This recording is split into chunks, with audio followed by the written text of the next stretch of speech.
강혜신의 오늘의 미국.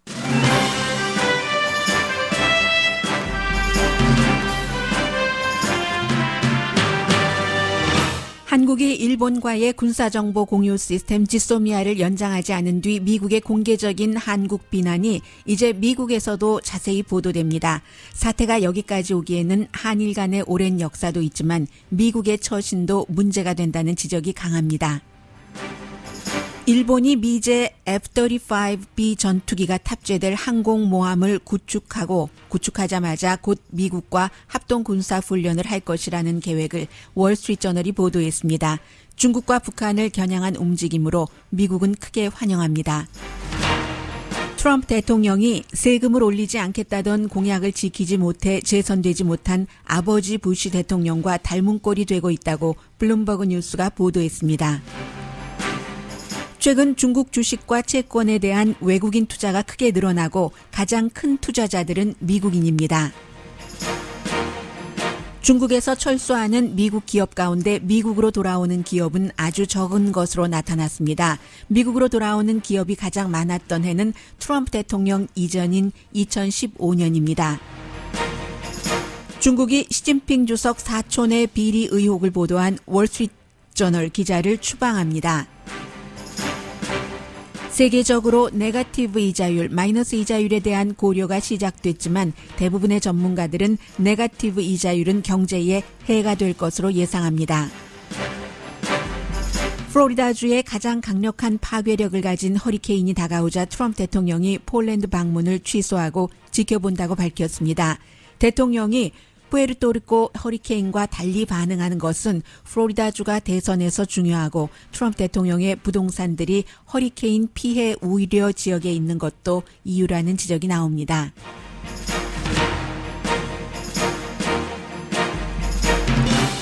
여러분 안녕하십니까? 오늘의 미국 강혜신입니다. 지금 미국의 전국적인 방송의 탑 뉴스는 당연히 플로리다주로 오고 있는 허리케인입니다. 왜냐하면 그 허리케인 돌린이 90년도에 있었죠. 그 당시에 있었던 앤드류가 허리케인 그 등급으로 제일 높은 5였는데 그 5에 버금가는 파괴력을 지녔거나 허리케인 지금 4가 될 것으로 예상이 되는데 어제까지만 하더라도 3 등급이 아닐까 전문가들이 봤었습니다. 그런데 등급은 과거보다 한 단계 낮은 4라 하더라도 그 정도의 파괴력을 가졌다. 그 당시에 85명이 숨지고 8만 5천 채의 주택이 파괴됐었습니다. 그래서 모든 뉴스가 전부 그 플로리다주의 허리케인으로 가 있습니다. 오늘의 미국에서 저는 먼저 한국 관련 뉴스를 전하겠습니다. 어떤 때는 특히 북한 관련 뉴스의 경우는 미국에서 먼저 나오고 그 뒤에 한국에서 받아서 번역하기도 하고 해설을 덧붙여서 보도하는 경우가 많은데 이런 경우는 한국에서 더 많이 이미 다 지나간 것과 마찬가지가 됐는데 이제 미국에서는 조금 더 구체적으로 보도하기 시작하는 뉴스입니다. 맨 앞에 전해드릴 내용이 그런 내용이고 그리고 역시 이 맨 앞에 전해드릴 내용과 연관이 돼서 이 지소미아입니다. 지소미아를 일단은 그 연장을 안 한다고 했을 때 그때 이제 한국적인 민족적인 자부심, 자주국방, 미국말을 언제나 들을 필요가 있는가, 잘 보여줬다 이런 여러 가지도 있지만 바로 이제 일본이 그 뒤를 어떻게 대처할 것인가와도 연관이 되면은 그게 이제 조금 더 다른 각도에서 볼 수도 있고요. 그리고 또 한국과 일본과의 무역 전쟁이 세계에는 어떤 영향을 미치는가 이런 것들을 좀 가능한 한 간단히 정리를 해보겠습니다. 어제까지만 하더라도 미국에서 지소미아를 한국에서 파기 내지는 연장하지 않겠다고 발표한 내용을 미국 국무부가 운영을 하고 있는 보이스 오브 아메리카 정도가 좀 자세히 보도했었을 그럴 정도입니다. 그런데 오늘부터는 NPR도 보도를 합니다. NPR 방송은 PBS와 마찬가지로 미국에서 누가 뭐라고 하더라도 가장 좀 그 자극성이 덜하고 좀 중도적인 성향 내지는 균형 균형을 맞추려고 하는 언론입니다. NPR에서도 이제 이 내용을 보도하기 시작하는데 일본과 군사 정보를 공유하는 지소미아를 한국이 이제 연장하지 않겠다.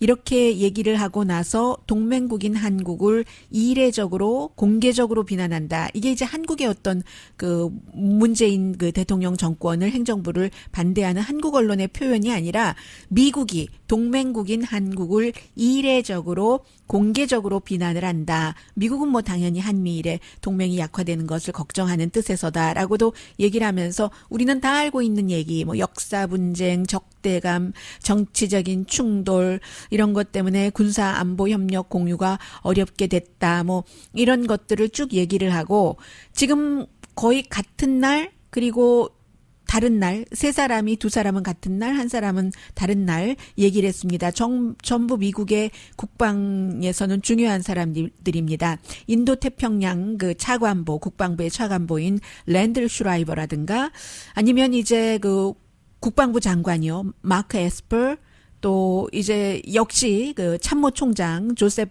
던포드 이런 사람들이 전부 실망했다라는 그 표현을 했었고 그리고 한국은 결정을 워싱턴이 사전에 알고 있었다고 주장을 하지만 insist라는 단어를 표현을 했습니다. 그런데 지금 그 슈라이버 같은 경우요. 이 국방부의 차관부 같은 경우는 미국 몰랐다. 미국 표현으로 blindsided 됐다. 이렇게 그 얘기하는 것. 그래서 이 사건은 미국이 서울과 도쿄 사이에서 중간자로서의 역할을 하기가 얼마나 어려운가. 사실은 많은 매체에서는 그동안 중간자로서의 역할을 제대로 못했다라고 표현했는데 NPR은 중간자로서 역할하기에 어렵다는 것을 그대로 보여줬다고 얘기를 하고요. 또 뭐 당연히 일본이 좋아한다는 반응도 전합니다. 데니엘 스나이더, 뭐 북한 동아시아 전문가로 지금은 스탠포드 대학교에서 있죠. 왜냐하면 일본이 좋아한다는 것은 미국이 일본과 동의하기 때문에 그렇게 될 경우 일본과 동의한다는 데서 끝나는 게 아니라 이 지소미아가 뭐 파기되고 하는 것 다 한국의 책임이 있다. 이런 뜻에서 웃고 있다는 거죠.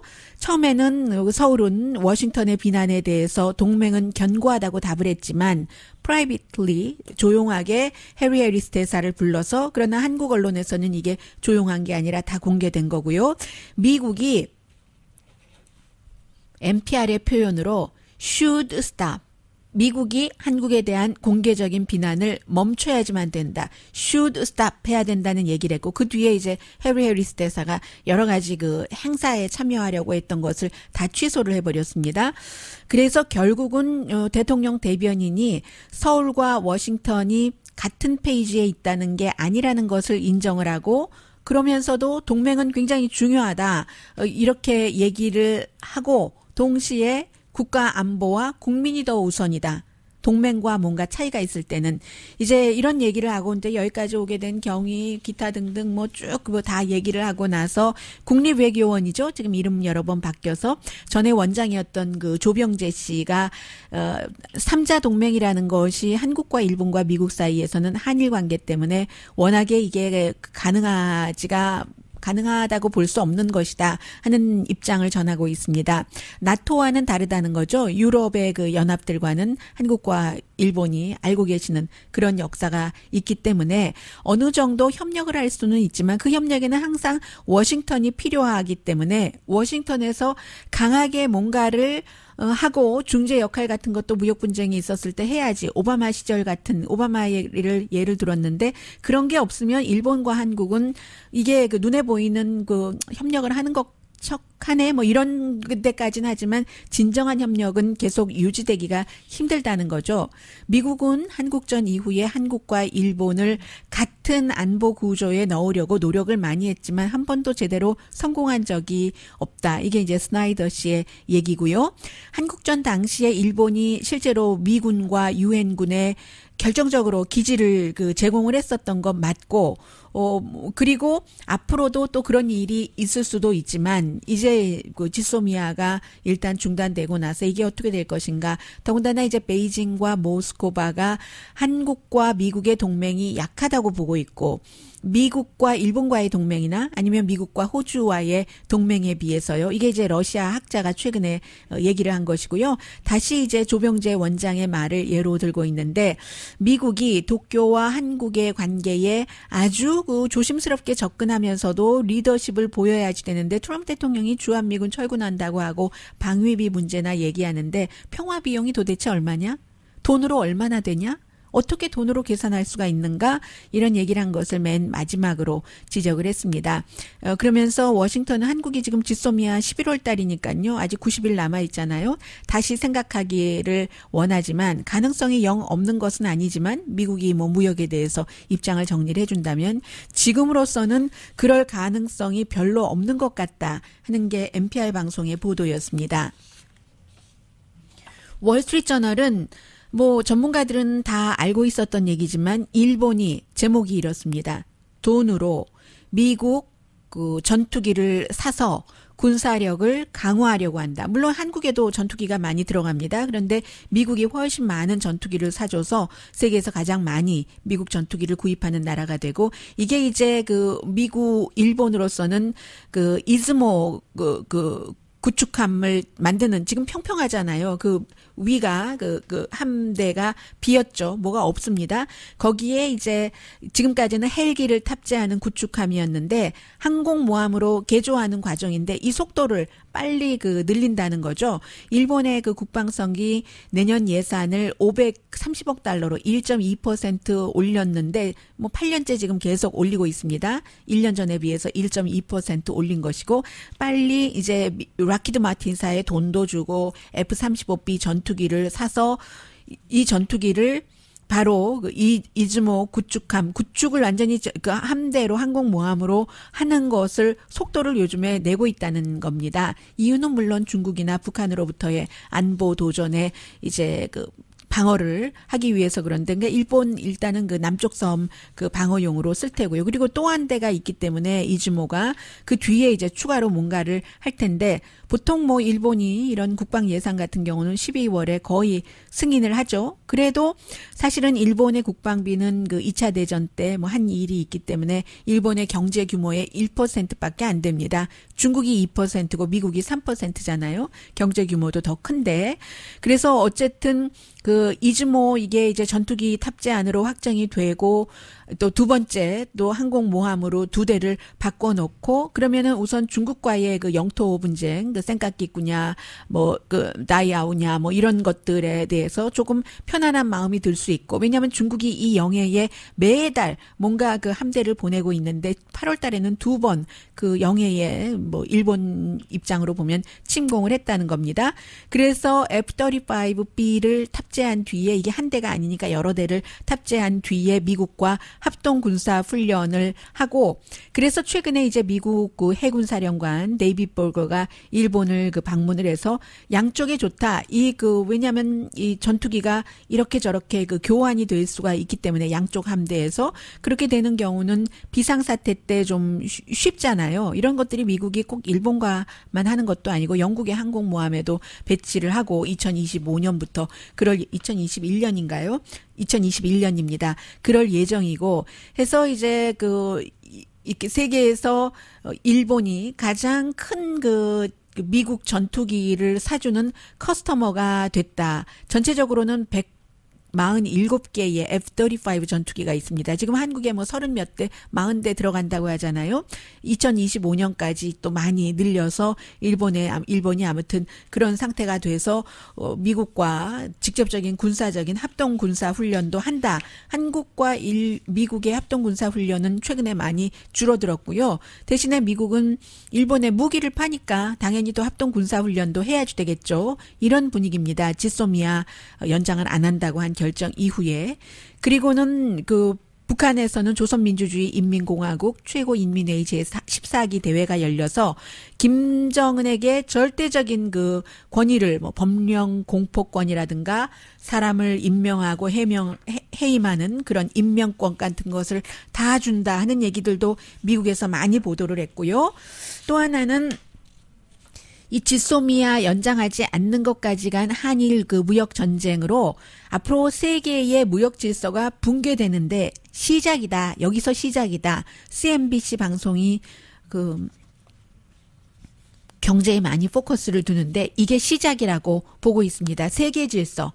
월드 오더가 여기서부터 무너지기 시작한다. 아시아 무역센터의 디렉터인 데보라 엠스가 인터뷰에서 얘기를 한 건데 수요일부터 일본이 화이트리스트에서 한국을 제외를 했고 그리고 이제는 그 한국과 일본 사이에 이 같은 긴장이 브레이크가 없다고 표현을 합니다. 그 노 핸드 브레이크이기 때문에 끝없이 가는데 솔직히 말해서 어떤 지점에서 어떻게 멈출지 모르겠는데 사실은 두 나라가 이웃이잖아요. 이웃이기 때문에 우리 미국에서 많이 당하는 일입니다. 집이 경계가 있는데 그 경계에 그 심은 나무, 너희 나무냐 우리 나무냐 너희 나무 때문에 우리 집이 그 나무의 뿌리가 와서 우리 집에 해가 된다. 그 인크로칭이요. 인크로칭 이 정도의 상태이지만 그걸 이제 주장하는 그런데 이제 인크로칭 같은 경우는 뭐 알고 나서 몇 년 뒤에 이렇게 하면 다 해결이 될 수가 있잖아요. 일본과 한국과의 관계는 그것보다 훨씬 커서 이렇게 인크로칭 같은 것으로 싸우기 시작해서 산등성이야 산불이 세게 불이 붙는 것까지도 갈 수 있다. 룰이나 규범이 무너질 때 변화가 굉장히 많은데 그 시작 포인트가 한국과 일본과의 무역 전쟁에서 돼서 무역에서 이제는 그 군사 국방 문제까지로 이어졌다 하는 게 CNBC의 보도입니다.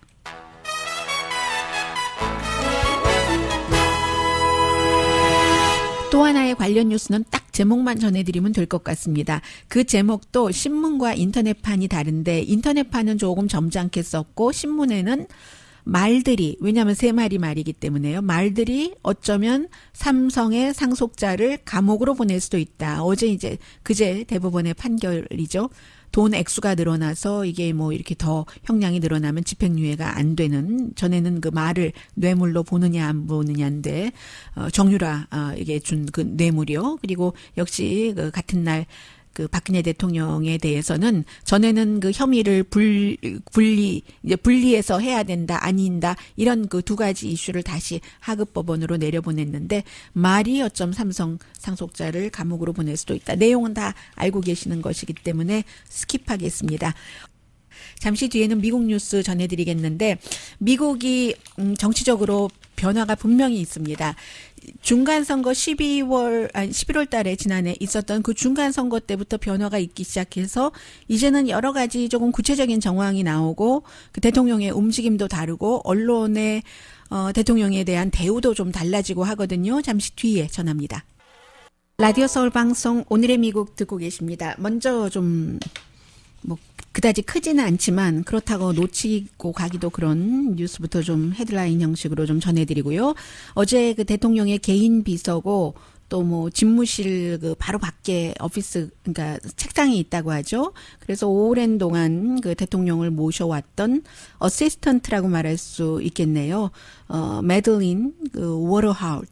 보통 일반인에게 잘 안 알려졌는데 이제 대통령과는 가깝게 지금 집무실에 누가 들어가고 얼만큼 있었고 하는 것을 많이 아는 사람 아니겠어요? 여성입니다.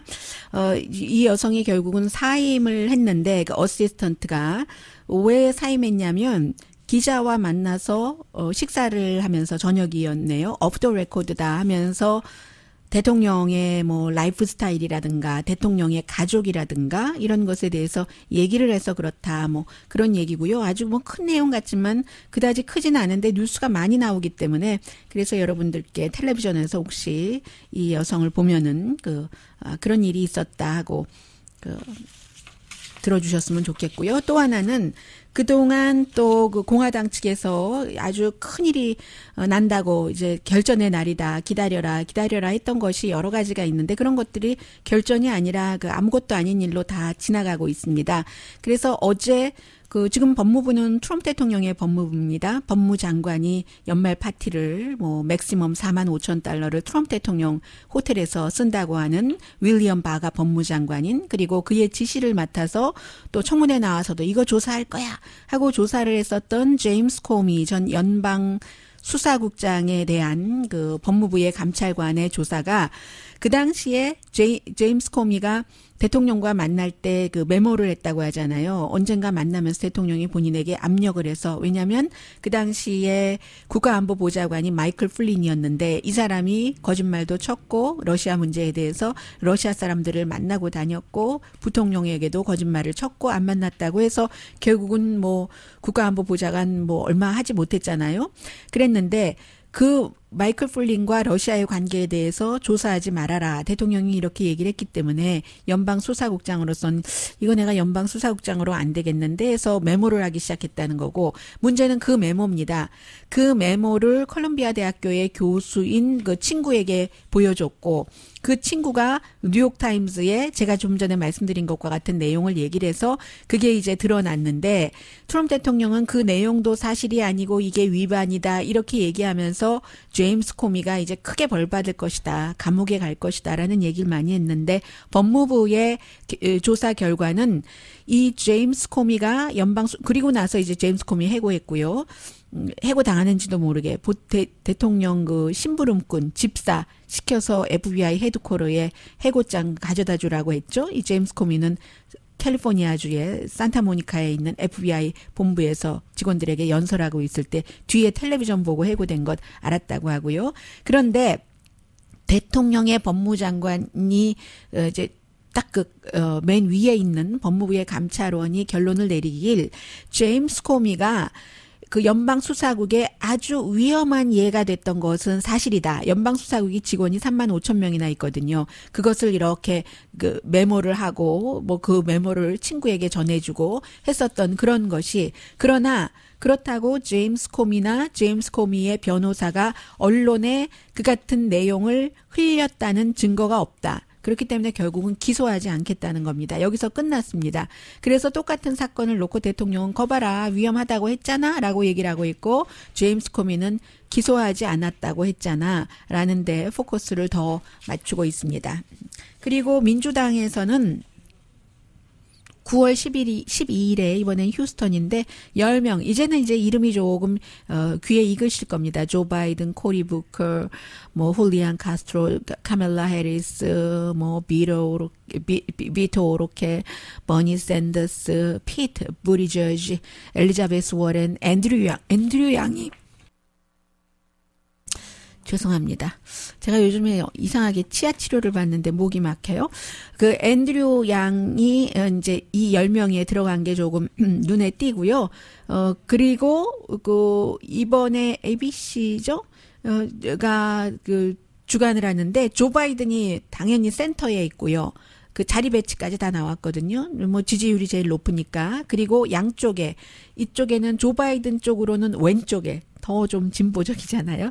카메라에서는 오른쪽이지만 우리 저 시청자들이 보기에는 왼쪽에 엘리자베스 워렌을 두고 엘리자베스 워렌보다는 버니 샌더스가 조금 더 급좌라고 그 해석될 수 있고요. 버니 샌더스를 오른쪽에 두고 그 옆으로 이제 딱 그 나머지 사람을 배치하는 것으로 했고요. 그리고 이제 조 바이든 전 부통령의 뭐 말 실수 이런 건 너무 많이 나와서 뭐 개수가 뭐 5가지 6가지 된다는 건 아니지만 항상 조 바이든 하면은 포커스를 두는 게 나이, 말 실수잖아요. 뭔가를 누군가가 보도를 하면 조 바이든은 아니라고 하고 별로 큰일 같지 않고요.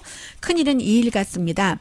어제도 아침에 말씀드렸는데 그 이후에도 트럼프 대통령이 지금까지 대통령으로서 TV와 인터뷰를 한 것의 90% 이상은 팍스 TV입니다. 그런데 어제도 또 다른 팍스 TV와 인터뷰를 하고 팍스에 또 뭐 팍스 앤 프렌즈와 인터뷰를 하고 대통령이 그 팍스가 틀렸다. 민주당 전국위원회 공보국장을 어떻게 인터뷰를 할 수가 있는가? 거기 어떻게 홍보를 해줄 수가 있어? 우리 편이 더 이상 아니야. 다른 채널을 찾아봐. 뭐 이렇게 우리 편이라는 게 트럼프 대통령 베이스를 얘기를 하는 거고요. 그렇게 얘기를 하니까 팍스 앤 프렌즈의 3명의 앵커 가운데 한 명이 대통령을 인터뷰하면서 그건 아닌데 뭐 이렇게 얘기를 하다가 뭐 대통령이 뭐라고 얘기를 하고 내가 여태까지 CNN에서 나한테 인터뷰해달라고 얼마나 살살 비는 줄 알아? 베깅하는 줄 알아? 구걸하는 줄 알아? 그래도 내가 팍스에만 인터뷰를 해줬잖아. 이렇게 얘기하니까 그 팍스 앤 프렌즈의 진행자가 그건 잘한 거야. CNN과 인터뷰 안 하고 우리하고 한 건 잘한 거야. 이렇게 얘기를 하는데 팍스에서도 자꾸만 이탈자가 생기고 이탈하는 그 범위가 넓어지고 깊어집니다. 대통령과예요. 그래서 이제 또 다른 닐 카부토라는 그 앵커가 어제 거의 4분을 그리고 나중에 굿나잇 하고 끝났는데요. 4분을 얘기를 했습니다. 대통령이 팍스가 우리 편이 아니라고 하는데 I don't work for you. 이 팍스의 앵커로서 나는 당신을 위해서 일하는 사람이 아니다. My job은 cover on you. 당신을 커버하는 것이다. report on you. 당신을 리포트하는 것이지 fair and balance. 공정하고 밸런스를 맞게. 이 fair and balance 말이 나왔으니까 말이지 당신이 얼마나 fair하지 않고 밸런스가 안 맞는 사람인 줄 아느냐 하면서 한 2분 이상을 얘기를 했어요. 뭐 세금은 좋은, 관세는 좋은 것이라고 하더니 지금 이 나온 것이 관세가 사람들에게 모두 좋으냐. 그리고 또 뭐 멕시코가 벽 짓는 비용을 댄다고 한 사람은 내가 아니다. Not me. But you. 그리고 러시아가 2016년 대선에 개입하지 않았다고 말한 사람 내가 아니다. You. 텔러슨을 국무장관이요. 사랑한다고 그렇게 얘기하다가 그 해고되기 전까지 그것도 당신이고 국토안보부 장관도 마찬가지고 시진핑을 지난주에 적이라고 했다가 이번 주에 그레이트하다고 한 사람도 당신이고 이런 식으로 그 팍스의 앵커가 쭉 얘기를 Just 합니다. like I'm not the one who said Mexico would pay for the wall, you did. Just like I'm not the one who claimed that Russia didn't meddle in the 2016 election, you did. Now, I'm sorry you don't like these facts being brought up, but they are not 그런 fake 얘기를 because I did. 쭉 하면서 또 뭐 총기를 살 때 백그라운드 체크를 강화하겠다고 했다가 안 하겠다고 했다가 이랬다고 했다가 저랬다고 했다가 그게 다 당신이다라고 얘기를 하면서요. 맨 마지막에는 이제 팍스를 계속 요즘에 비난을 하고 있는데 프리 패스는 없다. Those who are work for you, they don't. I don't. Hard as it is to fathom, Mr. President, just because you're the leader of the free world doesn't entitle you to a free pass. 무임승차는 없다 하는 얘기를 하고 있죠. I don't work for you. My job is cover, 그러니까 커버하는 거 you 그리고 또 리포트하는 거 당신을 이런 얘기를 이 정도로 이제 이게 그 팍스와 대통령과는 간격이 조금 벌어졌거든요. 그리고 이제 덧붙여서 말씀드리자면 좀 비교적 최근에 나온 제 방송 들어오기 전에 체크업한 뉴스인데 아버지 부시 대통령 H.W. 부시 대통령의 닮은 꼴이 되고 있다. 블룸버그 뉴스가 지금 지적을 하고 있습니다. Read my lips로 유명하잖아요. 그 세금을 인상하지 않겠다고 했는데 결국은 세금을 인상할 수밖에 없었고 경제 나빠지고 이라크와 전쟁하고 하는 과정에서 재선이 안 됐는데 비슷한 경로를 가고 있는데 이런 여러 가지를 블룸버그 뉴스가 텍스 파운데이션이라든가 이런 곳의 자료를 인용을 해서 지금 관세가 9월 1일부터 시작이 되잖아요. 또 12월 15일에 또 있고 10%에서 15%로 5% 더 늘어났고요. 어느 날 갑자기 그 트윗을 통해서 그렇게 되는 경우 세금을 더 거둘 수는 있어요. 2천억 달러 정도를 올릴 수가 있답니다. 그런데 그렇게 되는 경우 그게 이제 다 소비자가 물어야지 되니까 이걸 세금이라고 하는 거잖아요.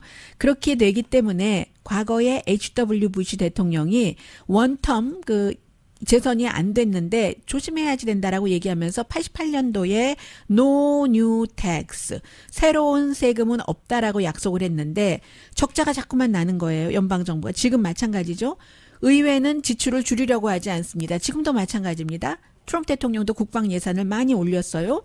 그렇게 하고 나니까 이게 안 돼서 결국은 인컴 텍스, 페이롤 텍스를 올렸습니다. 그리고 91년도에 집행을 했는데 뭐 세금 나중에 이 재선 캠페인을 할 때는 그게 잘 안 됐죠. 재선 캠페인이. 그래서 알칸소의 촌뜨기 부시 가문에서 그 당시에 지금은 다 화해했지만 그렇게 얘기를 했습니다. 알칸소 촌뜨기인 빌 클린턴에게 지고 말았는데 트럼프 대통령도 2016년도에 모든 계층에게 세금을 감면하겠다. 그런데 지금으로서는 이제 부자에게 세금을 감면하고 이제 중국에 대한 전면적인 관세가 시행이 되고 나면 부자들은 그까짓 거 월마트에 가서 물건 사지도 않고요. 별 상관없습니다. 오히려 중간층이나 가난한 계층의 세금 감면이 아니라 세금이 올라가는 게 되잖아요. 그리고 내가 무역전쟁으로 중국을 확 잡아버리겠어 해서 민주당도 지지를 하고 많은 사람이 지지를 했는데 정치인, 공화민주 다 포함해서 무역전쟁 본격적인 시기가 지금 18개월이 지났고 임시일 것이다라고 사람들이 기대를 했는데 그게 임시가 아니고 계속 가고 당장 잡힐 것이라는 보장도 없고 그렇게 될 경우 이제 결국은 뭐 1,700 블룸버그는 1년에 이렇게 전부 관세 중국 상품에 대해서 붙여지면은 한 가정당 1,795달러를 더 써야지 된다는 결론이거든요. 그럼 150달러도 더 되는 거예요. 150달러 벌려면 페이롤 텍스로 벌려면 200달러 이상을 더 벌어야지 되는 거잖아요. 봉급 그렇게 안 오르잖아요. 그렇게 될 경우 누가 좋아하겠느냐. 그리고 당장 소비가 줄어들고 그럼 경제 성장이 안 되고 경제 성장이 안 되면 또 세금을 올려야지 되고 아무래도 아버지 부시를 그쪽을 지금 닮은 꼴로 가고 있는 것 같아 하는 것이 블룸버그 뉴스의 지적입니다.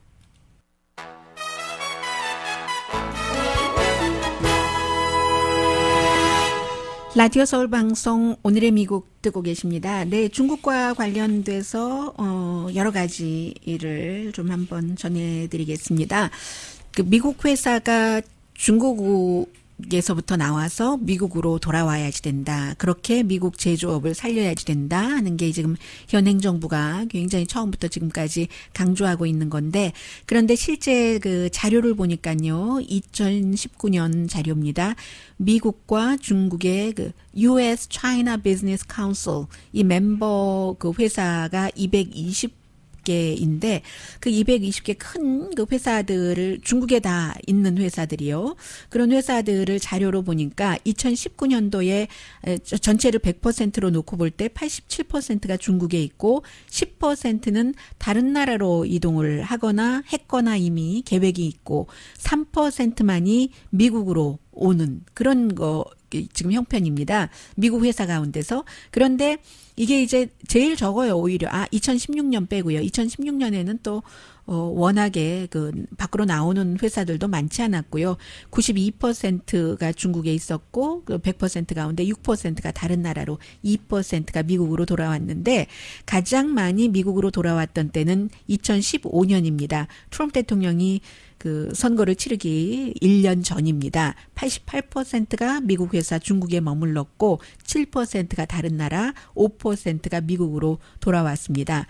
이 220개의 멤버 회사들 가운데는 월마트도 포함되어 있고 카테필라요, 또 애플 다 포함이 된 겁니다. 그래서 무역과의 전쟁이 미국 회사를 미국으로 돌아오게 해서 미국 경제에 좋을 것이다 하는 것이 별로 현실적으로는 맞아떨어지지 않는다는 그런 것을 보여주는 자료였고요.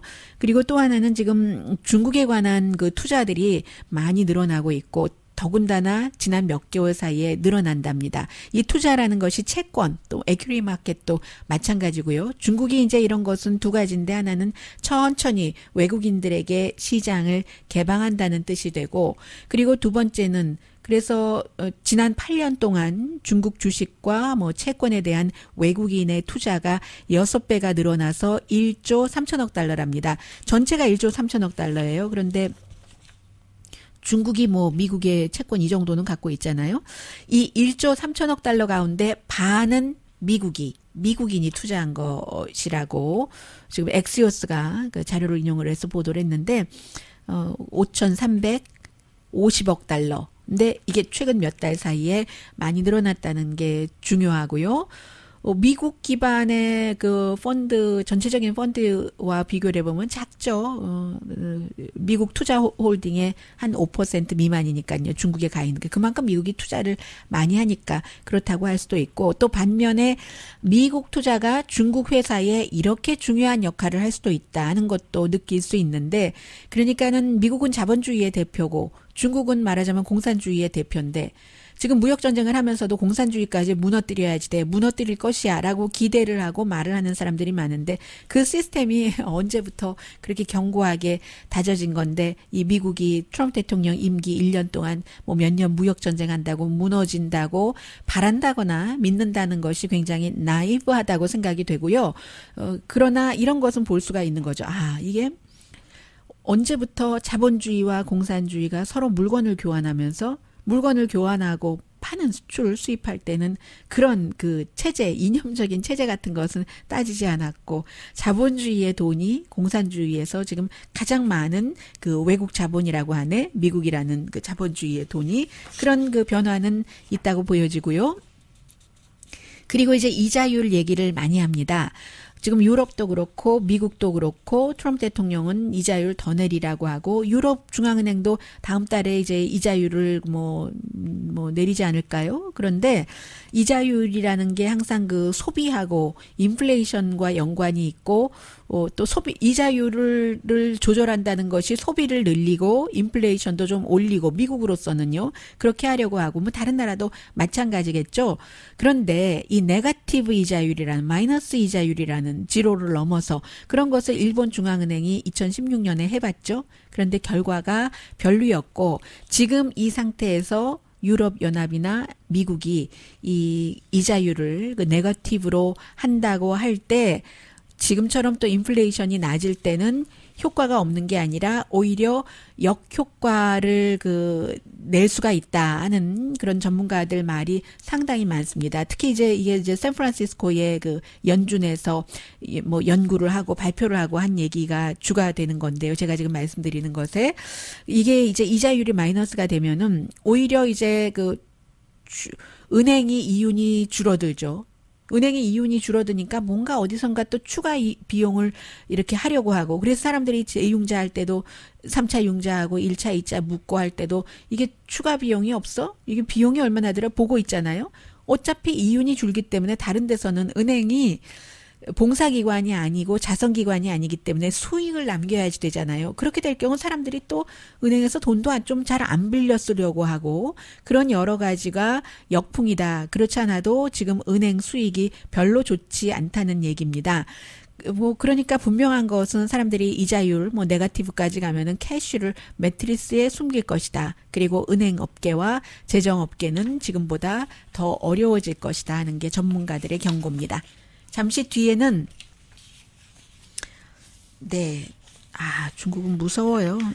중국은 미국을 앞서간다고 얘기하는데 앞서갈 것 같지 않아요. 앞서간다는데 꼭 돈만 있어야지 앞서갈 수 있는 게 아니라는 거 우리 모두 알고 있잖아요.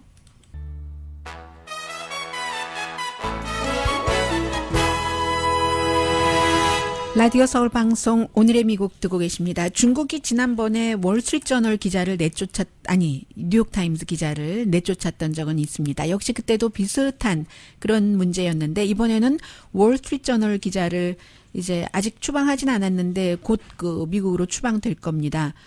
춘한왕, 중국계군요. 2014년부터 이제 중국에서 일을 했는데, 최근에 시진핑 중국 국가주석의 커즌에 관한 비리를 보도를 해서 그렇다는 겁니다. 호주의 법 집행관, 정보 관계자들을 다 취재를 하고, 그래서 그런데, 왜냐하면 시진핑 주석의 커즌이라는 밍차이가 61세인데 호주 시민이거든요. 호주에서 돈 세탁을 하고 범죄 조직과 연관이 돼 있고, 그래서 도박사라든가 맙스터들의 돈 세탁도 다 연관이 아무튼 돼 있고, 그들의 돈을 호주 밖으로 빼내고, 이런 것을 7월 달에 한번 보도를 했더니, 그때도 그렇고 지금도 그렇고 중국의 외교 대변인이 그 보도에 증거가 없다라고 얘기를 하고, 아예 외무장관이 그런 기자를 중국은 환영하지 않는다라고 하면서 이제 내쫓는다는 얘기거든요. 월스트리트 저널의 기자가 중국에서 내쫓김을 당하는 것은 이번이 처음이고요. 중국은 아직도 이런 국가입니다.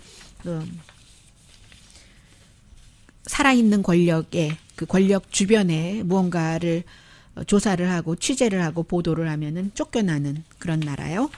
그리고 트럼프 대통령이 폴란드 방문을 지금 취소를 했습니다. 허리케인 도리안을 여기서 보고 비상사태로 대기하고 있겠다. 대통령으로서 캠프 데이비드로 가요. 이번 주말에는. 그런 얘기를 했는데 사실은 이 캠프 데이 폴란드 방문하기 전에 벌써 그 전에 가기로 했었던 덴마크 방문은 취소를 했었고요. 여러분들 그 섬 때문에 그런 것, 그린란드 때문에 그런 것 알고 계시잖아요. 폴란드에 가는 것은 2차 대전, 여러 가지 관련 행사, 그리고 군기지도 방문하기로 했는데, 군기지 방문은 이미 폴란드 방문하기 전에 미군 기지 방문은 취소를 했었고요. 2주일 사이에 2번이나 유럽 가기 싫다라는 얘기를 그동안 자주 했다고 하고, 그리고 이제 플로리다주의 이번 허리케인이 너무너무 중요하기 때문에, 사람들, 허리케인 강도 4+라고 하잖아요. 앤드류, 제가 정정할 수 있는 기회가 있어서 좋네요. 앞에서 여러분들께 85명이 숨졌고, 8만 5천 채의 구조물이 무너졌다고 했는데, 6만 5천 채 65명 사망자로 지금 정정하고요. 그때보다 더 강할 수도 있다고 하니까 지켜보게 되는 것이기도 하고, 푸에르토리코는 사실은 이 허리케인이 푸에르토리코를 강타할 것이다 하다가 지금 경로가 조금씩 바뀌잖아요. 그러면서 이 플로리다 쪽으로 딱 허리케인 눈이 오는 방향으로 위성 여러 가지로 잡히니까 대통령이 플로리다주는 스윙 스테이트이기도 하고 그런 점에서 플로리다주에서 워낙에 선거인단도 많고 하니까 그렇기도 하고 또 마알라고도 팜비치에 있죠. 또 다른 웨스트 어디에도 웨스트 비치에도 대통령 모가 있고 또 도럴이라고 하는 내년에 G7 정상회담을 그 골프장에서 열겠어 하는 게 지금 전부 허리케인 눈 안에 들어가 있는 그런 지역이거든요. 그래서 그렇기도 하다 하면서 푸에르토리코 허리케인이 났었을 때 가서 휴지를 피해자들에게 던지고 그 이후에도 계속 푸에르토리코 비난하고 푸에르토리코가 실제적으로 그 정부가 무능한 것도 사실이고 부패한 것도 사실이지만 완전히 상처난 데 계속 트럼프 대통령이 최근 며칠 전까지도 소금을 계속 뿌렸기 때문에 플로리다에 대한 대응과 푸에르토리코에 대한 대응이 다르구나. 예를 들어서 예전에 4.29 사태가 있었을 때, 폭동이 있었을 때, 이 폭동이 베버리힐즈에서 일어났다면 하는 그것과 똑같은 거죠. 대통령마다 다 이런 걸 경험을 합니다. 아들 부시 대통령도 루이지아나 허리케인 잘못 대처를 해서 여러 가지 어려움을 겪었는데 플로리다주가 아무튼 여러 가지로 트럼프 대통령의 유럽 방문을 묶어둘 그럴 정도로 미국에서는 지금 굉장히 중요하게 지켜보고 있는 그런 사태입니다. 시대가 변하니까 이렇게 다르군요. 허리케인 앤드류가 있었을 때는 이런 일 없었는데 지금 스쿠더 마이애미 쪽에 스쿠더 전부 치우라고 전기 스쿠더 치우라고 명령이 내려졌고요. 코스코에 사람들 줄 쫙 서 있고 가스 스테이션에서는 완전히 가솔린이 말라버렸고요. 또 휴대폰 회사는 휴대폰이 다운되면 어떻게 다시 복구하는가 애프터 허리케인이 지나간 뒤를 대비를 하고 있습니다. 플로리다주에서 이 방송 듣고 계신 분들 멀리 떨어져 있지만 생각하고 있습니다. 강희신이었습니다.